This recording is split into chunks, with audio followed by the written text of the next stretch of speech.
So you see this right here? This is the 15-inch M3 MacBook Air. I've had it for a year now, and I will be upgrading to the M4 15-inch MacBook Air. Actually, it's sitting to my left, and I have yet to get it set up and all that good stuff, but I will be upgrading, and it's not because this is a bad computing device. This is an awesome computing device. In fact, this is my main computing device. I know I have an M4 Mac Mini, but that's like for my home setup. Wherever I go, you know, whether it's, you know, indoors, like a coffee shop, or if I'm going on road trips, vacation, or even working from home, I'm still using the M3 MacBook Air, and it runs all my videos that you see here on MTG Productions, Tesla Volt, and my other channels as well. But I just want to get right into what I've experienced. I want to start things off with the chipset, with the M3 chipset. For me, it's been more than enough for my workflow. Now, my model has 8 gigs of unified memory. Apple later on in 2024 did upgrade the base unified memory to 16 gigs. But I was still stuck with 8. That's completely okay. I mean, I haven't come across any problems because of it, but it's nice to know that there's upgraded unified memory if you were to pick up an M3 from Apple before, or if you still want to pick one up from like Amazon or Best Buy, whatever it may be. It comes with 16 gigs as a base.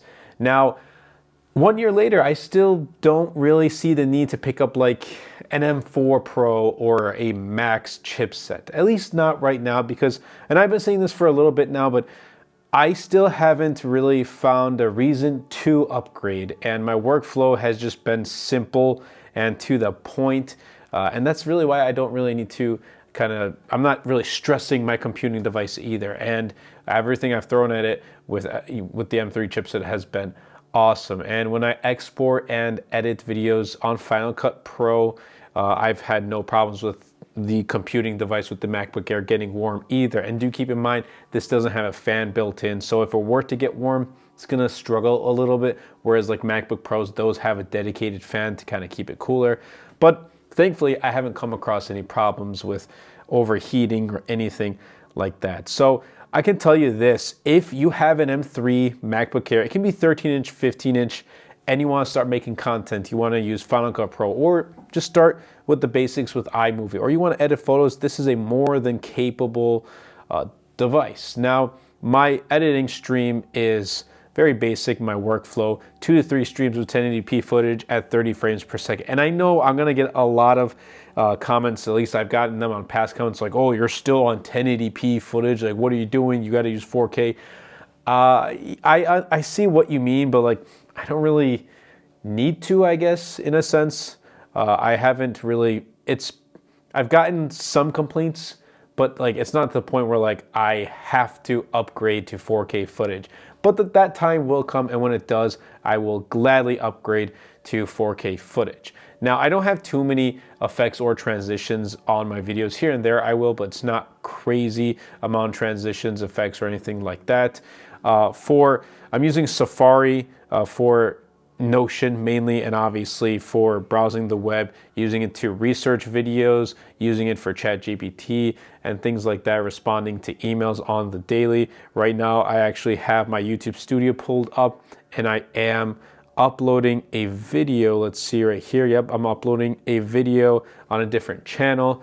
So there is that as well. But I'll tell you this, you know, in the past year now, my workflow has been getting a little bit more intense, I guess. Maybe it's because I'm just doing more things. On top of MTG Productions, I do have a couple other channels I'm also working on. Now that I do this full time, I get to dedicate more time into my other channels, Tesla Volt, Dose of Pokemon, which we're on the road to 1,000 subscribers on there. I'll be leaving a link in the description down below if you want to check it out. But I am working on another channel too, that I think is doing very, very well. It's exceeding my expectations so far, and I think that's going to reach 1,000 subscribers very soon too, and within time I'll end up revealing that as well. But yeah, I mean, I'm working on Tesla Volt content, whether it be using Canva. I've been using Canva for my thumbnails and just for, you know, other photos and things like that, and I've really come to enjoy Canva. I wish I've gotten to learn Canva much sooner, but it's, you know, I transitioned to Canva in 2024, and again, I'm taking care of everything on Canva. If you guys want to check out this wallpaper pack, by the way, it's called Color Blast. I'll be leaving a link in the description down below. Now, the battery life has been really good, albeit, you know, in the past year, I've seen some battery degradation, but it's not to the point where it's like I need to consistently put it in charge. If I'm using this on a full day for 2 days straight, it'll last me. Even if I'm editing on Final Cut Pro and then browsing the web using Safari, Notion, and watching YouTube videos, it'll still last me 2 days. At the end of the second day is when I will put it in charge, and I typically charge it with MagSafe. I know some who use USB-C ports, but I just use MagSafe, and it's been awesome. So I haven't had any problems. I first started off with 3 full days, and then I needed to charge. Now I'm down to 2 full days. So yeah, and then just other miscellaneous things that, you know, we can talk about. I like the keyboard. I've gotten used to it, and I've gotten used to using the 15-inch. I've previously had a 13-inch M2, which then I made the jump when Apple unveiled a 15-inch model M2, so I jumped to that, and I've kind of stayed on with 15-inch MacBook Air since. Display is great. I mean, when I take it, you know, sometimes I edit in my car too. Like let's just say like I'm supercharging my Tesla for 15-20 minutes, and I want to get a quick edit done. I have this right here, and it's good. Display is great. Yes, I kind of wish it got a little bit brighter outdoors. It's not 120 hertz, but it's not a deal breaker for me. I know for some it may be, and I've never used a MacBook Pro, so I can't really say like, oh, I really need 120 hertz and I can't go back to it, anything like that. That's not me because I haven't experienced it, but maybe once I do, I think I'd be that type of person to say, yeah, I'm not going to go back to 60 hertz laptop panel or anything like that. But I also do want to talk about the price. Now, I got this when it was priced at $12.99 for the base model. My model has 8 gigs of unified memory and 512 gigs of storage, and there is education discounting that brings it down by $100. However, right now, Apple only sells the M4. They don't sell the M3 or M2. So if you want to pick up M2 or M3, you'd probably have to go through Best Buy or Amazon or some other, you know, refurbished website, or maybe Costco as well has it. There are some other places too that also have it, but you won't be able to find it through Apple's official website. They only sell the M4. Now, here's the thing. I'm not going to recommend anyone picking this up if you have an M2 and even M1, honestly. Like, whatever you do on M1, I don't think it's going to really change on M3. It's not like you're upgrading to an M3 because M1 can't take care of whatever you're doing.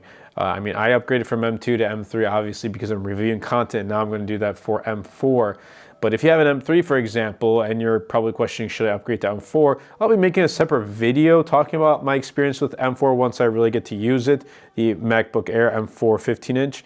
But if you have this, there's no need to upgrade as a regular consumer. Again, like I said, I talk about tech, I review tech, and I don't always upgrade my computing devices, or like not all of them, but most of them, you know, sometimes I end up doing that. Like my phones, I'll upgrade my iPhone on a yearly basis, and I'll upgrade my computing devices, as well as I'm switching Android devices very often. But that's just how it works with, you know, since I'm reviewing it.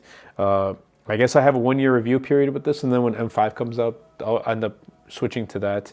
But it's been working out for me, and I'm really thankful for kind of having the opportunity to review tech. And that's also thanks to each and every one of you guys who watch the videos, support the channel. Really, truly does mean a lot.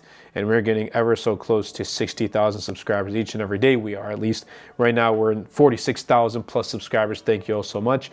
But here's what I got to say.